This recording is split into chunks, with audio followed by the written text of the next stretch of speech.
Thank you so much, everyone. Let's turn our attention now to the state of the Nigerian economy.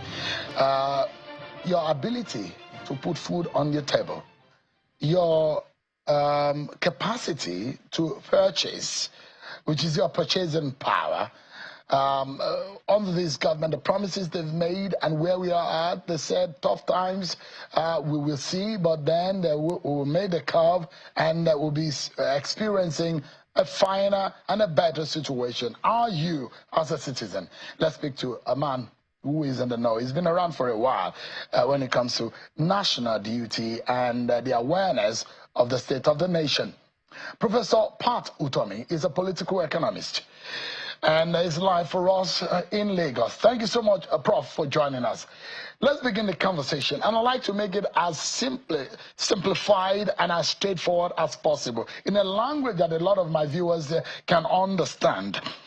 When you hear the president say, tough decisions, tough times, but it's just going to be momentary. We're turning the curve, according to the president and the presidency and the federal government and the APC. Now, better days are ahead, and we're already experiencing it. How do you sum up, or how do you assess that kind of statement vis-a-vis what we are experiencing 2 years ago and now? Well, Sheon, nothing will make me happier than for those things to be true. I'd love for that to be our situation. But all the numbers that I see suggest to me that we are perhaps counting our chicks before they are laid. The truth of the matter is that the reality, and this is not my number, the reality is that we have chronic poverty in 75% of Nigerians who live in rural areas. And let's not confuse things. A majority of our population still lives in rural areas in spite of push urbanization. You must have seen the statistic only a few days ago that perhaps 9 Nigerians die every hour from malaria or something like that. Show what it costs to take care of malaria is a $10 drug administration. If we are losing those many people because they don't have $10 to stay alive, it gives you a better sense of the reality of the Nigerian condition. And then, by the way, the measure that I know of in all democracies of how well things are going is job creation. If you don't have more jobs being created, all talk about progress is really high. And in these days of government by propaganda, you've got to look at statistics when they're thrown at you, because like Americans say, there are lies, there are damn lies, and there are statistics. But I want to believe what I'm hearing. I just need to see some evidence that that is the truth. And I don't see any sort of evidence. The evidence that I see is that things are actually getting worse.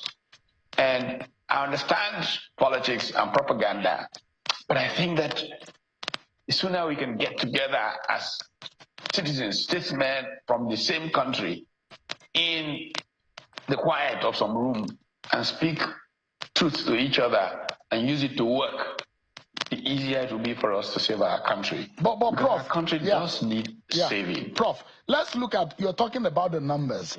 The statistics and the data available shows that there is a rise in revenue. 14.9 trillion revenue was collected. Prof, can you hear me, sir? Yes. There is a rise. I hear you. Yes, I hear you. Yeah, there is a 49% increase from the amount collected in 2024. That's about 14.9 trillion collected by the FRS in the first 6 months of the year. Thank you, Shehu. A rise, That is the wrong statistic. Rise in revenue is killing the economy. Do they not understand that? Ask any trader today to ask you how much they can bring through the ports. The desperation for a rise in revenue means that every container is being surcharged, I don't know whether it's 18 million or 80 million or some number of that nature. Many pharmaceuticals, I just talked about malaria and how people are dying from it. Many pharmaceutical importers have very thin margins on their anti-malarials and all of that. Come through the ports in this desperation for revenue, and they get hit with tax on each container. It means that they can't import a new set of containers of anti-malarials. It means that whereas government's revenues are going up and they are going to politicians to squander, the Nigerian people have no possibilities of a better life. This revenue thing needs to be put in context and understood. To use revenue as evidence of progress is not to understand economics. But Prof, you look at a lot of indices, the inflation figures, food inflation, which contributed a huge percentage to the headline inflation. Things were really bad from 2023 when this government came into power. The inflation rate increased to about, it went as high as 30-something%, about 33%, but it has continued to ease and started dropping. We rebased and we saw a bit of a drop in those figures. And that's what they would tell us, that transportation costs have dropped, food prices have come down, building materials like cement and the rest have also come down. Prices of fuel is also come down. And in fact, this government will say things are easing. And the fact that the arbitrary or the unrealistic comparison of the dollar to the naira is stable. The naira is stable against the dollar. And this is showing that we are on a positive path. As an economist, how do you assess this trend that we've seen recently? Sheon, if you are in hell and they move you to purgatory, have you been saved from damnation? Look, 30-something% inflation does not even begin to make you, I mean, what do you think? 30-something% inflation? China is 2%. If you come from 30-something to 20-something, yes, it's some movement, but how does that mean that your life has improved significantly? That's the reality of the matter. It had nowhere else to go but down. Of course, it can get wild like it got in Latin America in the early 80s. Surely it can go to 100-and-something%. But where does 20-something% inflation get celebrated? Yes, of course, it is progress from 30-something%, but it hasn't assured me that my income is not being wiped out. I have given a very important example, taking the so-called Band A tariffs. And I've said, look, take a university professor. The government of Nigeria pays professors in federal universities no more than 500,000 naira a month. I assure you that they will get, if they really use light at all, they will get to spend 75,000 naira to 80,000 naira a week for a percentage of consumption of light. Now, if a whole university professor spends almost all of his income just to get a portion of light, how does he eat? How does he transport himself? How does he pay school fees for his children? And if that excites you, well, thank God for you, but it doesn't excite me. You know, the real problem is that we have thrown away the fact that economics is a science of incentives. The incentive system is so warped now. A PA to some politician gets 10 times what a university professor gets to play with. National Assembly people, all these kinds of people. When Professor Elibute used to tell us, when he was appointed a professor at the University of Lagos in the early 60s, his salary went above that of the Prime Minister of the country. How do university professors at that same College of Medicine of the University of Lagos fare relative to simple things like light? These are the relativities that will tell you whether you are able to turn a productive economy around. Look, two critical things. Check what happened to China. Go back to 1978, sorry. the speeches that Deng made. Check what Vietnam is doing. Check all these people. Critical starting point is education. If we don't get education right, we're in serious trouble. Healthcare follows. We know that doctors are about to go on strike or are on strike. We know nurses are about to do the same thing. How come an average doctor earns what he or she earns relative to a member of parliament? No member of parliament in any serious country in the world should earn more than a doctor. But we are playing with all of this, so to gather these revenues.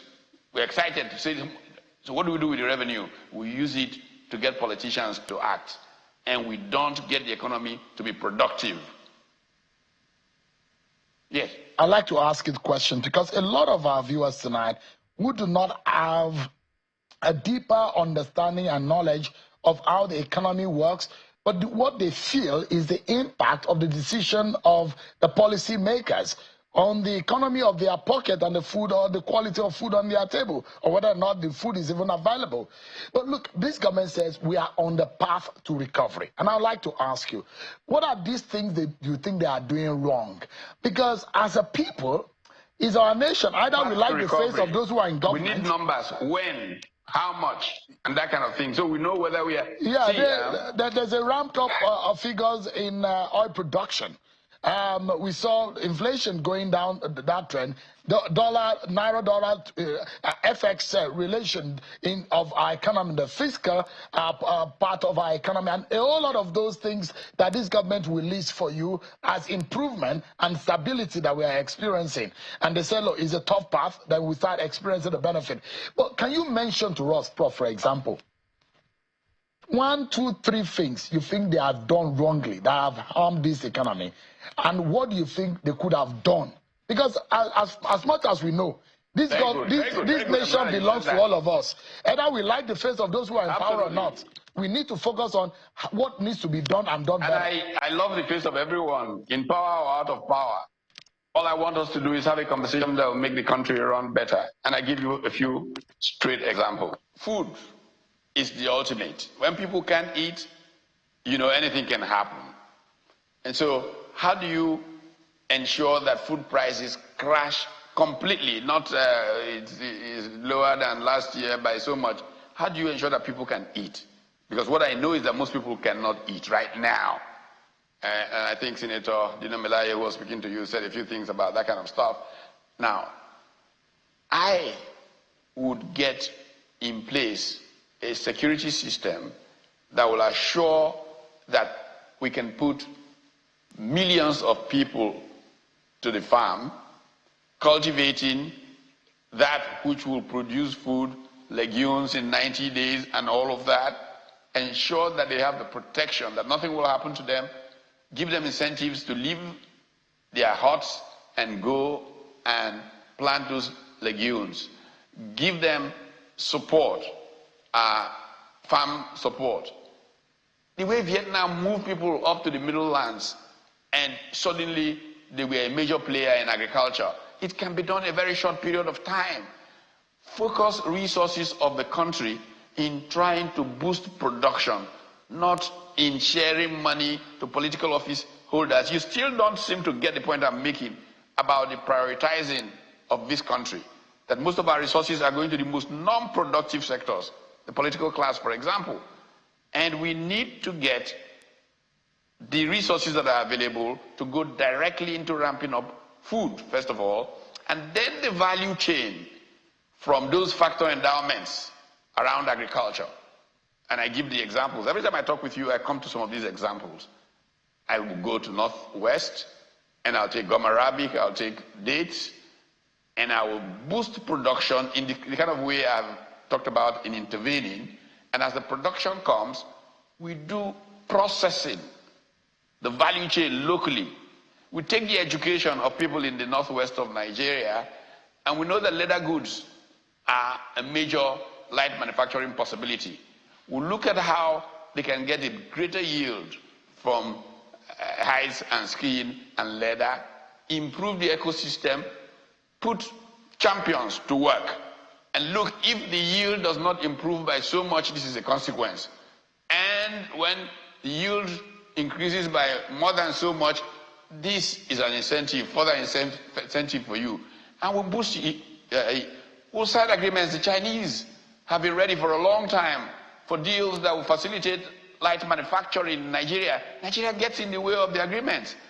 I know that Justin Lin, Professor Lin, who has done a lot of work from his days at the World Bank on this concept that I talk about all the time of latent comparative advantage, has been mandated by the government of China to facilitate relationships and growth in this kind of area.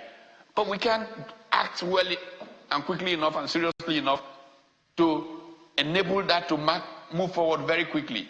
I mean, you talked about oil. Price of oil has gone up. Hey, I spent the last couple of weeks with oil people just talking about the environment of oil. Nigeria is nowhere near Oman in attracting investment into the oil and gas sector, whereas Nigeria is much more endowed than Oman in hydrocarbons area. But we can't seem to manage the confidence of the investing Prof, give me a moment. Or the investing world in oil and gas. Give me a moment, Prof. I'd like to ask you more questions, but I need to take this break, and we'll be right back. Thanks so much, everyone, for staying with us. Our closing moment with Professor Utomi. Prof, I know you are I don't know what your relationship is like with the president now, but I know both of you perhaps are on a first-name basis, and you are very close friends, and you know the capacity for someone who was a treasurer at Mobile, governor of Lagos State. Are you disappointed? Because in the manner where you assess the economy, you don't seem impressed at all. Are you disappointed in what you see compared to the Bola Tinubu friend that you have? I think that, it's always easy to bring theater and politics, to get. The state Nigeria is in is beyond theater. It is a state in which citizens get together and look at how their collective wisdom can make their country better. I think that what is important today is that all of us, friends, not so friendly friends, and co, sit down and say, look, our country is in trouble. We need thought that will make things go forward. And I am happy and willing to sit down with anybody, present friends, former friends, and I always have a friendly relationship with people. I have no quarrel with anybody at all, but we need to talk about what's best for our country.